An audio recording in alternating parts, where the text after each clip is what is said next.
Hey guys, today I'm going to show you how to make fresh spring rolls. So there's not many ingredients, it's just vegetables and then this rice paper, which you can find in the Asian section of pretty much any grocery store.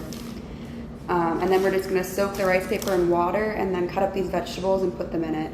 And I'll probably make like 4 or 5 just for myself.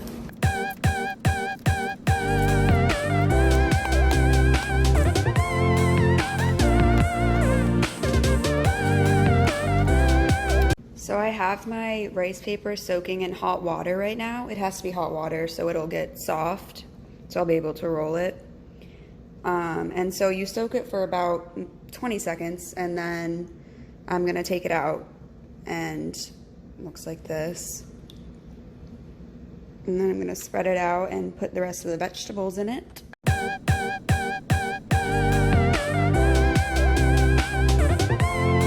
So I ended up having enough vegetables to make 3 spring rolls. You know, not the best presentation, but they taste good, and that's all that matters.